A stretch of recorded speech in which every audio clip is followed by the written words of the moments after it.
Idiot, माझ्यावर glass फेकून मारलास आणि तेही स्वानंदीच्या समोर. मला जर लागला असता तुझा जीव घेतला असता मी. Just get lost. ए, नीट बोलायचं, माझ्याशी मोठी आहे मी. माझ्याशी पण नीटच बोलायचं. घराचा मालक आहे मी. का तुझ्या घरी? कानाखाली देईन. एक मिनिट अंशू, अरे डोकं फिरलाय का तुझं? हो, ही बघ मला कशी बोलली सगळ्यांसमोर. अरे पण अप्पी बरोबर स्वानंदी समोर का भांडलास तू? बरं भांडलास ते भांडलास, तिला उलट उत्तर देतोस तू. अक्का गहाण ठेवलीये का तू? तुम्ही दोघी मिळून ना झाडू पोछा करा, मग कळेल तुम्हाला. अंशू, मला कळतंय रे, पण तू जरा शांत हो. अशी चिडचिड नको करूस. तू ना आयतं कोलीत देतोय स्वानंदीच्या हातात. ती परत जाऊन चुगल्या करेल तुझ्या. मग काय करू मी मॉम? ती स्वानंदी समोर आली तरी डोकं फिरतं माझं. मी काय करतोय काय बोलतोय मला काही कळत नाही. आणि ताईला कळत नाही कशी भांडली माझ्याशी ती. मी सांगितलं होतं ते केलं असतं तर काय बिघडलं असतं? नोकर नाहीये मी तुझी. किती घाणेरड्या टोन मध्ये बोलत होतास तू माझ्याशी. आणि थँक्यू म्हण तू मला की मी तुला मदत नाही केली. जर मी तुला मदत केली असती ना तर तुझी शिक्षा डबल झाली असती. ती स्वानंदी टपलेलीच आहे तुला शिक्षा डबल करण्यासाठी. शांत डोक्याने विचार कर आणि मग बोलत जा. असं काही वागू नकोस की जेणेकरून आपले प्रॉब्लेम्स वाढतील. नाही तर काय. तसंही ज्या वेगाने स्वानंदीचं घरातलं महत्व वाढतंय ना, मला तर टेन्शन यायला लागलंय. ती म्हातारी तर काय तिचे गुणगान गाताना थांबतच नाहीये.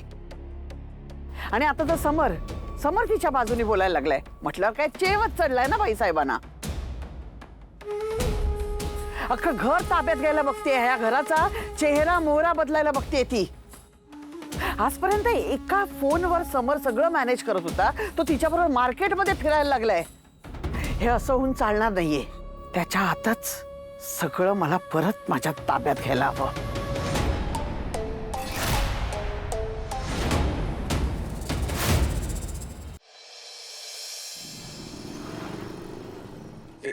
निकिता, स्वानंदी वहिनीचा फोन आहे. स्पीकरवर टाक.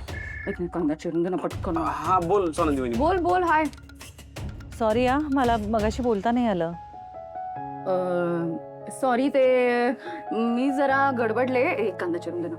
नाही तुला नाही, अगं समर होता फोनवर, हे नंतर लक्षात आलं. तो सॉरी सॉरी सॉरी, मी ते थोडे आवाज. नाही पण आपण आता शांतपणे बोलूया. आधी मला सांगा, तुम्ही कसे आहात? आनंदाला बरे आहेत? हो म्हणजे जेवढा असायला पाहिजे तेवढा ठीक आहे. अगं व्यसनी माणसाला व्यसन सोडताना कसा त्रास होतो ना, तसा त्रास होतो याला आता. बाकी काही नाही. निकिता, हे घे जर चिरून दे. अगं तू व्यसन काय म्हणतेस? काम येते. अरे कामाचं सुद्धा व्यसनच असतं की नाही. पण व्यसनातनं बाहेर पडायला थोडा रिलॅक्स टाइम असायला लागतो. तो तुला आता मिळतोय. चिल कर, एवढंच बोलते मी. निकिता थांब तुला नाही कळत. एक मिनिट थांब. हॅलो. संसारी भांडणानंतर फोनवर तिसरा माणूस आहे आता.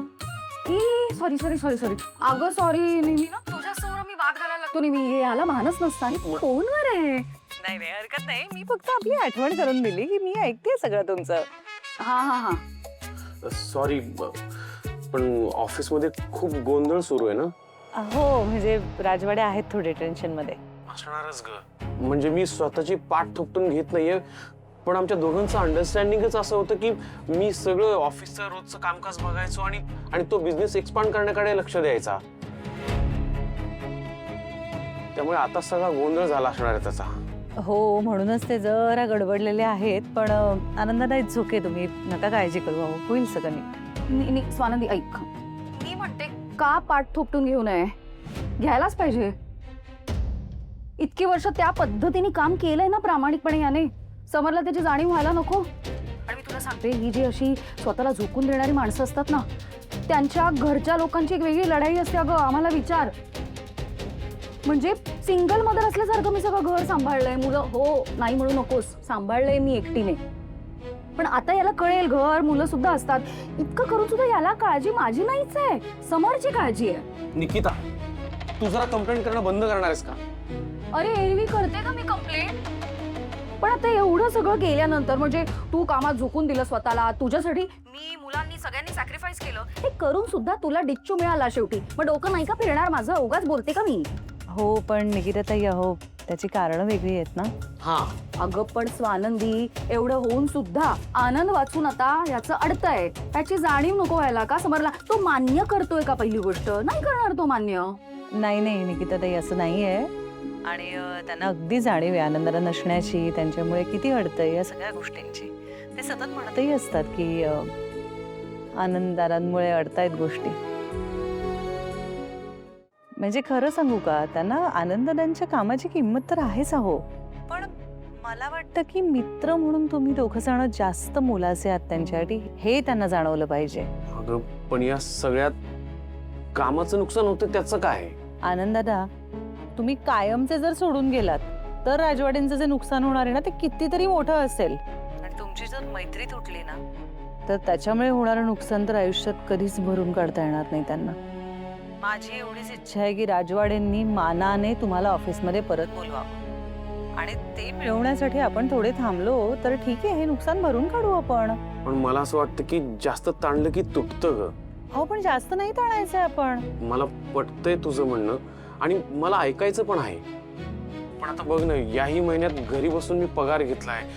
असं काम न करता पगार घेणं मला बरं नाही वाटत आहे. मला ते पचत नाही, सहन होत नाही. ओझं झालंय मला पगाराचं. दादा ऐका ना, अहो तुम्ही आजपर्यंत रात्री अपरात्री कंपनीसाठी जे काही काम केलं, अगदी उशिरा ठरणाऱ्या मीटिंग सुद्धा तुम्ही स्वतः जातीने अटेंड केल्यात, त्या सगळ्याचे पैसे तुमच्या कष्टाचे पैसे आहेत असं समजा बरं. आणि मला असं वाटतं आता ह्या सगळ्या गोष्टींचं पण एवढं टेन्शन वगैरे नको घेऊया आपण. हे सगळं आपल्याला राजवाड्यांची बोलून सॉर्ट आउट करता येणार आहे. एक्झॅक्टली तेच सांगत होते मी याला. आता तरी पटलं का? बरं, तुम्ही दोघंही आता स्वतःची आणि एकमेकांची नीट काळजी घ्या. आणि हॅलो, तुम्हाला दोघांना ऍडव्हान्स मध्ये इन ऍडव्हान्स होळीच्या शुभेच्छा. हा, तुला पण थँक्यू. शुभ होळी. मला विश्वास आहे कदाचित ह्या सणाच्या निमित्ताने सगळी निगेटिव्हिटी जाऊन राजवाड्यांचा विश्वास परत येईल. हो बरं चला, मी ठेवते आता, आपण बोलत राहूया.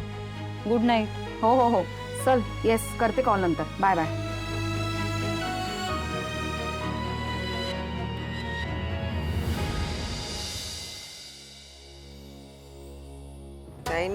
काही नाही काही होणार नाही या घराचं.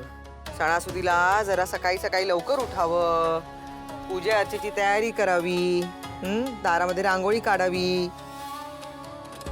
पुरणपोळी खायची का? पुरणपोळी, घरची पुरणपोळी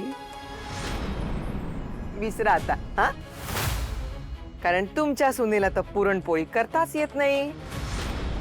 ऑनलाईन ऑर्डर केलेल्या पुरणपोळ्या मागवणार आणि ठेवणार तुमच्या पानामध्ये. का? माणसानं आधी नीट आजूबाजूला बघावं आणि मग तोंड उघडावं. साधा कॉमन सेन्स आहे हा. बघणारच आहे मी. तुम्हाला काय वाटलं? झालंय माझं आता. आता काय करू? थांब, आता पाणी टाकायचं त्याच्यामध्ये. टाक. बघू. मी सांगतोय ना तुला. Okay fine. एवढं टाकू? अथिरा, काय? अगं आपल्याला पुरणपोळी बनवायची आहे, पुरण पाणी नाही ना. जोक. ओके. बस बस बस, थोडं थोडं थोडं थोडं. अजून? Perfect perfect perfect.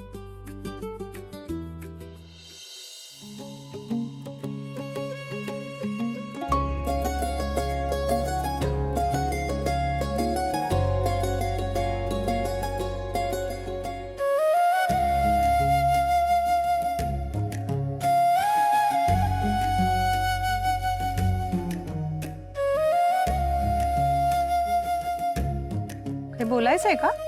मला हा, म्हणजे तुम्ही थांबलायत का इथे? हा